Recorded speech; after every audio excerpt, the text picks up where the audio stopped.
Yeah, that's like that's how I got to Diamond when she first got reworked because she was so strong in lane. That's stupid. Did she get nerfed?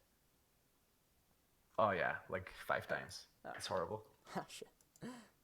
You used to be able like you're just if you queued and then eat your e reset was like 0.3 seconds, so you could just like e in e out. And Oh, now it's okay. now it's like 3 seconds.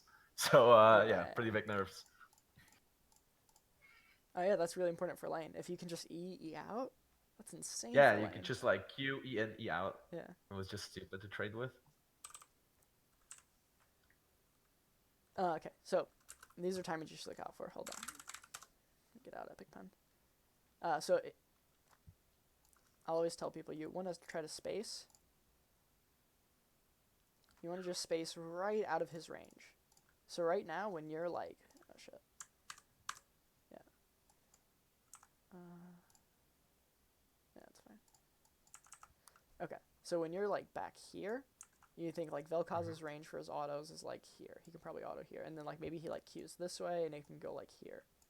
So like maybe his Yeah. like max range is somewhere along this arc, but that's like with his Q only. And there's spots where he can't hit me with Q. Like if I'm here, and he shoots the Q here, I'm safe. And if I'm here and he shoots the Q Uh-huh. here, I'm safe. So you want to put yourself in spots where like these are called pockets, where it's like advantageous for you to stand. So this is a pretty safe pocket because even if he shoots it here, there's a spot where you can like hide in, you know, because this minion is like a wall for anything across this line Yeah. for like skill shots. So then if you exist right here, the skill shot that would pass here can't hit you. So you want to look at the lane and try to just identify as fast as possible all the time. Like where's the best place for me to stand so that I have the most options available. Because if you're standing here, it's really similar to you standing like all the way fucking here. Because you can't do a whole lot. So it's Yeah. like this and this and this are all like the same standing position. So because there's basically no options. This is like a zero, like back here, Hmm. like anything past this line. And then like here is like you can only queue right now. That's like the only thing you can do. So you want to Hmm. imagine because you don't want to put yourself in a situation where you can only queue or only have like one mode of play. Because then imagine if you're Vel'Koz and you think, well, Katarina can only queue, it's going to be so easy for you to play the lane. So you don't like just imagining that Vel'Koz knows that because you don't really care what this player actually thinks. You just care that like Uh-huh. you both have like a set of options. You don't want to put yourself in a situation unnecessarily where you can only use Q. You would But if rather, yeah, at level one, if I were standing like where you just said in those pockets, yeah. like closer to the, like what other options would I have Just other auto than attack. maybe queuing him? Just auto attack, but you don't even want to push right now. But it's just fundamentally better for you to stand in those spots and space around his auto attack range and his Q range, than to stand back here. Like you Okay. don't lose anything as long as you play to those conditions. Because if you stand here and he walks up and hits you, obviously it can be bad. Because I mean, it's not bad. If you stand here and he hits you, he can also lose. Because the lane will come into you and then you won't be gankable. Like Yeah. Yeah. if you stand here and he hits you, then your minions are going to hit him, and then the enemy minions will hit your minions, and then it'll push in, which is what you want right now. So a lot of times, what melee mid laners will do is at the beginning of the lane phase, they'll stand right here, and the enemy range laner will hit them, and then the lane comes into them, and that avoids some early time ganks. But also, what it allows you to do is to set up these minions so that when the wave comes into you, because it's probably going to come into you anyway, you probably don't have like choice whether the wave is going to push into you or not, but you do have Uh-huh. choice whether you CS them or not. So you can set up these minions preemptively to be CS'd. What most people do is they can auto one minion twice and one minion once, so that this is like a 3, this is like a 2, and this is a, sorry, 3, 2, 1, and then you're able to CS them because they're all at different HPs. So you have like a different timing for all the minions. It also works for your Q, like Right. you'd be able to CS like one or two of them with your Q, and then you'd be able to get the third one with your auto. Um, but Okay. the point is, you don't lose anything from standing in a spot here that you can determine is safe from Vel'Koz, unless like the jungler's gonna level 2 gank you. But um, you can see it, but also the that means the pocket isn't actually like safe if you're considering the jungler. So the safe pocket, like playing against the jungler, is on the right side. So it would still probably exist like right around here because Shaco's. I think Shaco's stealth level 1 is only like a second and a half or something. So he can't even make it to you. I think if you're like in the middle of the lane, I don't think Shaco can make it to you. But here, let me fact check myself. I might be trolling you. So you can still like Q and then E and then apply red buff, right? Yeah, well, I don't know if he can apply red buff. He might have to flash on you. Yeah, 1.5. Yeah. No, he can't actually Q an EU because he has to start Jack in the Box. He can only Q and then Jack in the Oh yeah, Box. right. Yeah, True. yeah. True. Okay. So Fair. Shaco at level 2 can't really do it. Something like Twitch can do it. Twitch, Camille, Elise. There's a couple jungler Rek'Sai. There's a couple Jarvan? junglers. Yeah, Jarvan. Jarvan can do it. EQ flash on you or flash EQ on you. There's a few junglers. So that can, against like, those EQ. junglers, it would be fine to like play more back, or would you just say more front but more to the right hand or the So left hand rather? yeah, you have to find out where your pocket is. So you're saying like the jungler's gonna start red and like level 2 gank me. If you imagine that, Yeah. then Yeah. you would say like, well, this pocket isn't safe because the jungler can reach me with flash, and then like I would have to flash away or like I would get fucked. So I have to stand like farther to the right. But if I just stand to the right, Vel'Koz has like an easy auto attack or an easy Q on me. So it becomes I have to stand like a little bit farther away, but I can go in and out because I want to like make Vel'Koz either move to this side or move like up around on this side, and then I'll just react to it. Because if Vel'Koz is just standing here, if this is all Vel'Koz is doing, and like we'll play it for like a couple seconds, like if Vel'Koz is just standing here, then like this is fine, this is fine, this is fine, like along these lines. Because the jungler pops out here, you'll way out up here because Vel'Koz only has Q. They'll like both have to flash at you, and then you flash away and you get out without taking too much damage. But like this is not fine because he'll hit you. So like, well, this isn't okay, but then something that, like around like this zone, and you just want to think about it like you want to think about it like you can think of like tubes or like circles. I think of it as little circles. Like I see circles here that like stand that like say I can probably stand here because if he autos me, the minions will aggro him. But then like if the jungler, then it has to be like more up here. But this is stuff you should try to think about every single lane because it becomes much more important when you're a melee laner against a range laner. Okay.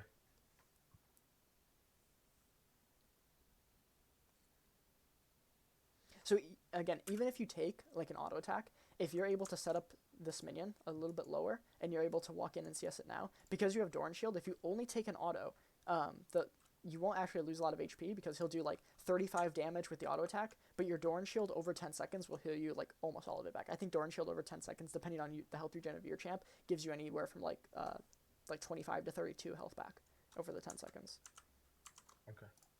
So you can take an auto. Like one auto is just fine. Yeah, it did 42, and we'll just watch the Doran Shield tick up. You almost get it all back. You're missing 10 HP right now. So if you can take an auto to set up a minion, chances are it'll be about 10 seconds before the next minion.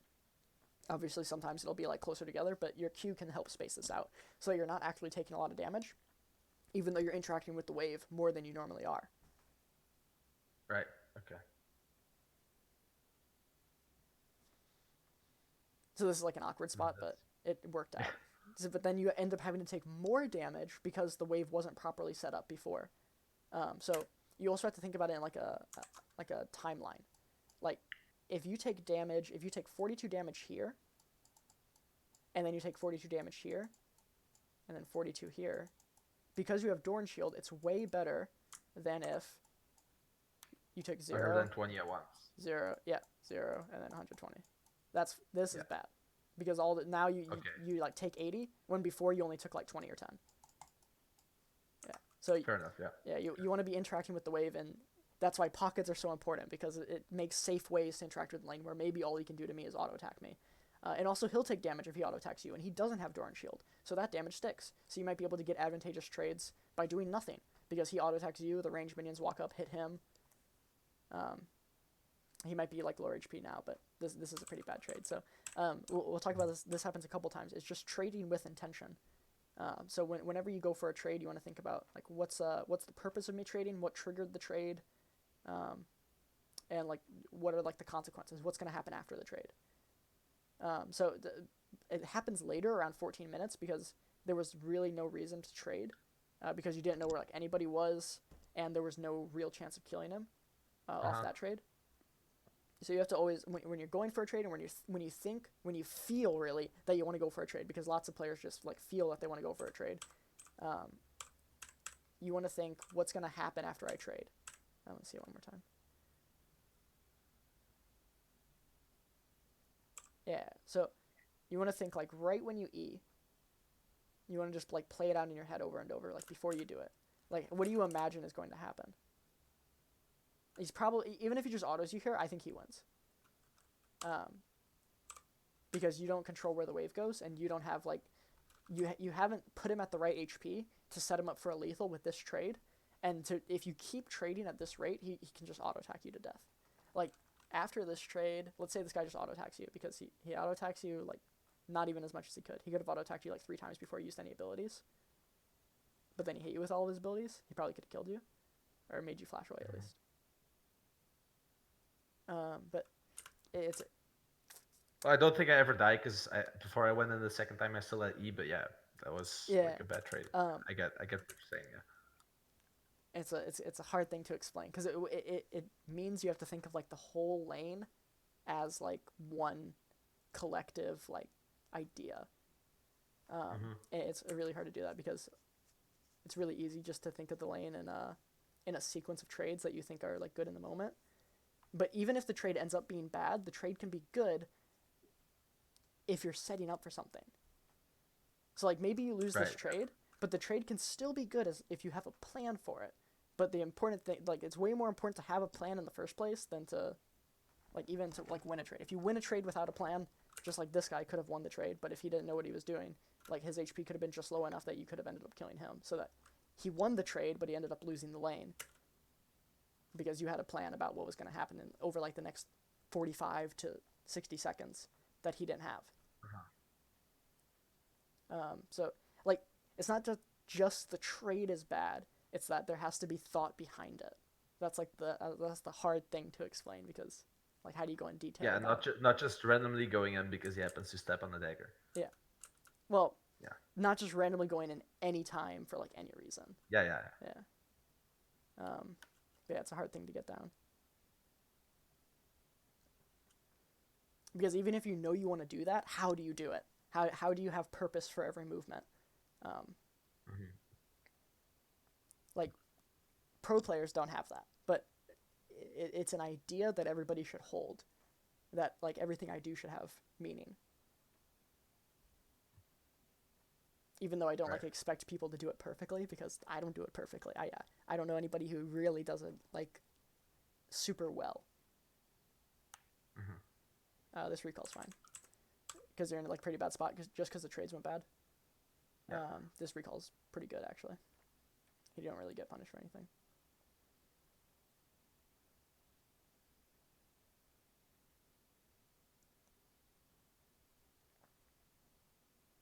So that's how you get good. Is you have to like create plans minutes beforehand, and be able to like execute on them accurately. So you need to imagine like if I want to kill him in 90 seconds, or let's say. You think your level 5 against Vel'Koz is really strong. That's like a good way to start. Because I would do this on Aurelia all the time. I would think like, Aurelia's level 5. Do you remember old Aurelia's like hit 10 style? The true damage thing? Oh, yeah. Old Aurelia had tons of damage at level 5. Because every auto attack would do 45 damage. And then her Q would reapply the 45 damage. So I would always think like, if I can just set them up so that when they get to like, right when I hit level 5 or right when they hit level 5 and I hit it around the same time, if they're like 60% HP and I have a Q set up, I can kill them. But that's like a lot of preconditions, right? They have to be at like a certain HP and I have to have Qs set up so that I can get next to them so that I can use E on them first. So I would have to plan tons of stuff in advance to be able to get the solo kill if I was trying to do it from like level 1, right? I would have to like make it so that if we took a recall, it was an even recall because it wouldn't work if he had better items than me. If he had like double Dorans and I didn't have my double Dorans, then I wouldn't just be able to kill him. So I had to set up my wave so that when I hit like level 4, things were even, and then I wanted to take a trade. Let's say I want to take a trade at level 3 or level 4. I would look for a proper minion timing. So I'm going to go back because that's important to talk about too. I would look for like a timing where he went for a minion that I could contest because I didn't have to go for a minion. And just try to get a trade where even if I went to 50% HP, he went to 60% HP. And then when I hit level 5, because all of my stuff comes out first, because I'll like jump to the minion right away, and then because of how Aurelia works, I actually stunned them because I was lower HP. So it was fine if I lost the trade, because I had a plan about what was going to happen. And then I ended up stunning him and killing him at level 5. But I wouldn't do that super well. It was just like an idea that I had, because it's really, really hard to do it well. to like actually play the lane. Like imagine you walk into lane level 1 and say you're going to kill him at level 5. How do you play to that? There has to be tons of stuff that you're looking for at the right time, and then you have to be at the right place. So tons of things have to line up. This is fine to go for. I actually encourage you to go for this. Yeah, I just saw I did cancel my ult like a second early. Yeah. Almost. But maybe if you go on him right away as well. Maybe if you don't E away. But I like. Also, yeah. I think the idea is fine. When you see Shaco here, he's level 4. You're level 6 on Katarina. Go for the kill. This is fine. Yeah, I didn't. I don't think this is bad. Like, a bit haphazard, but it's also important. It's not just bad because you died. I don't know if you do this because I haven't coached you for very long, but lots of players do this. They're like, "Oh, I died. I suck." Like, yeah, but there's a lot of stuff you can do different, and even if you die, it's not bad. If you kill Shaco here, oh shit. Yeah, I probably get a double kill even if he dies. Yeah, but it can often be a lot worse for Shaco than it is for you. So it's not just bad because you died. You got to think about like everything that happened.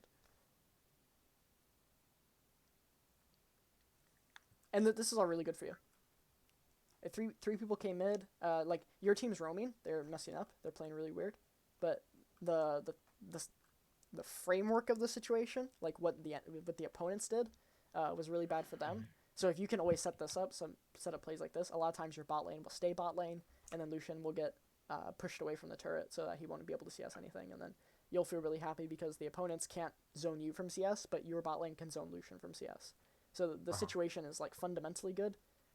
So you should look for more stuff like this where like the support in the jungle have to come mid because the wave is so bad for Vel'Koz. In spots like this, super good for you.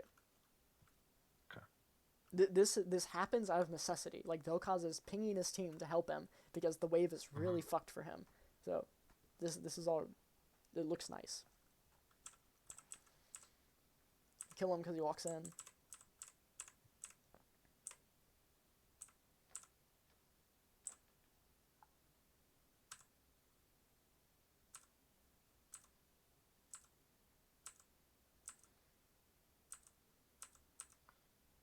Okay.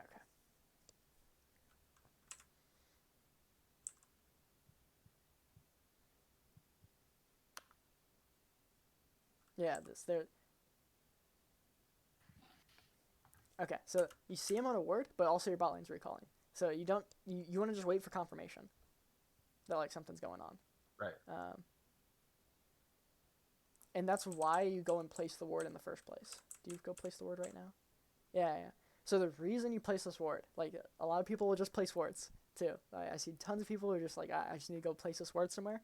The reason you're placing the ward is you have to empathize with your opponent. Like, what is your opponent? How is your opponent going to gank you? Where are they going to walk through to gank you? And if you're imagining that, first you'll probably see it more often. If you're like consciously thinking about why you're placing the ward, you'll probably just see the thresh go over the ward because I think you just placed it and then looked away. But you want to be imagining your opponent ganking you and like the path that they would take. So if Shaco like just got done with the camp, how would he walk so that he ganks you? And like if you can imagine that he can't walk this way, he can't walk through raptors without getting seen. And if he walks through red, he would have to take like blast cone and all the way around to gank you, and then you probably still wouldn't die. You want to imagine like situations where if I got ganked right now, would I die? Like how could they send their champion so that I die? And then you want to make like circumstances to fight against that. Which is again like a ton of stuff to consider in the moment because you just see Vel'Koz on the dagger and you go for it, and like that's what everybody does. But then everybody dies to the gank, you know. So the way to not die to the gank is to always imagine what your opponent wants to do. It's way better to do the thing that your opponent would lose to, or like the worst thing that can happen to your opponent. It's hard to explain this. I always explain to people by using when you get like shit on by someone. When you get shit on for someone, you know the terrible feeling that you get, like you feel so bad. Yeah. You want to basically reverse engineer that idea and make your opponents feel the same thing. So you don't want to do the thing that you want to do. The thing that you want to do doesn't really matter so much. You're trying to do the thing that the opponent who beat you did to you to make you feel so bad. Which is really different than just like whatever you wanted to do in the moment. So if you're like constantly thinking, or like your line of thinking is, I want to make Vel'Koz feel as bad as possible, or I want to give him like the least options, because when you get beat really bad, that's what you feel like. You feel like you don't have any options or like recourse to get back into the game. You feel like you're like constantly being ganked or like 2 levels down at 50 CS, and there's no way for your character to actually fight against the other characters to get back into the game. That's the feeling you want to give to your opponent, much more than just outplaying your opponent mechanically because they make like a mistake, like stepping. And those might be the same things, but how you arrive at them is different, because you might sound like, well, what if like the worst thing that could happen to my opponent is that they misstep and die, and that might be true, but the way that you arrive at it has to be different, because even if on that road you reach the same conclusion, on a different road you'll reach an entirely different one. If that makes sense, like the formula that you use to reach information should be different than just, I wanted to do this and I thought it was good for my character. Yeah. Okay.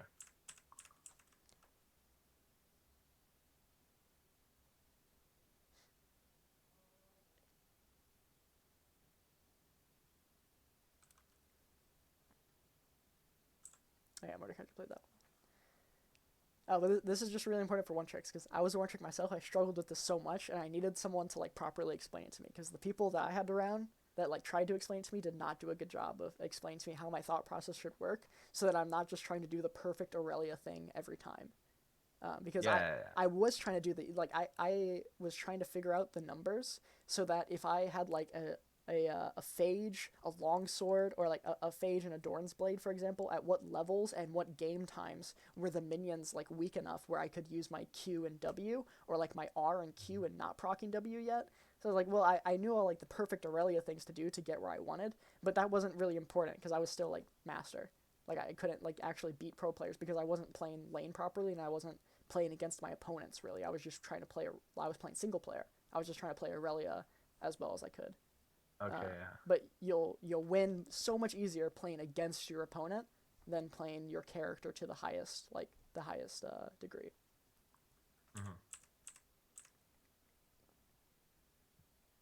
Yeah, I know there's a good way to explain this. I haven't heard many people try to explain this, especially to one tricks a lot, because I see so many people do the same thing I did.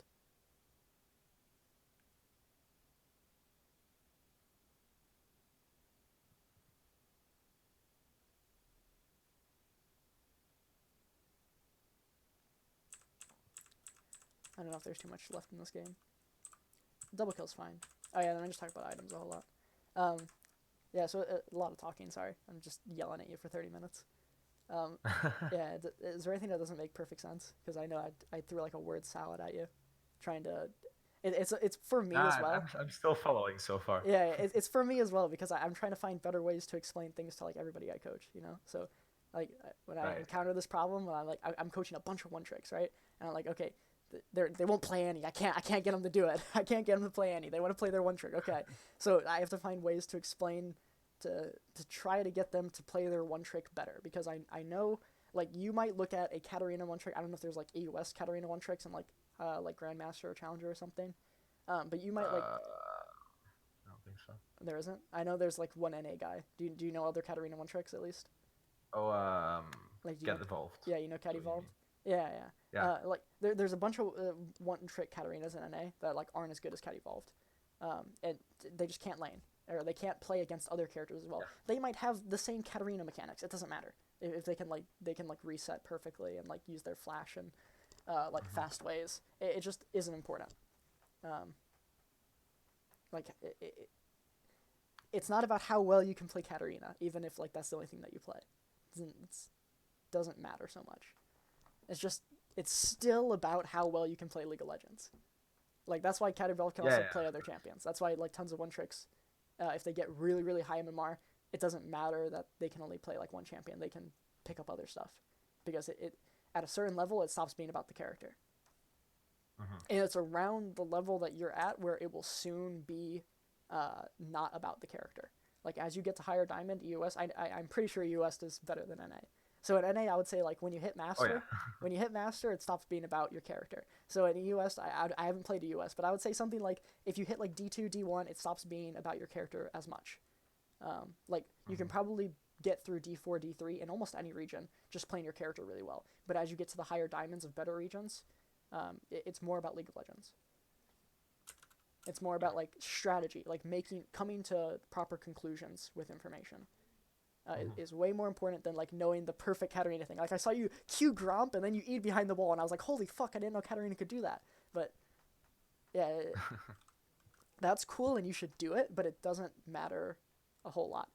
But Yeah, yeah, like that's not gonna decide games. yeah, Yeah. yeah, and I knew tons of shit like that on Aurelia. I knew like if you had the same percentage HP, you would stun them. So I would like look at our HP values and try to do math in my head to see if we were the same percent value, or just try to do math in my head to see if I would stun them beforehand.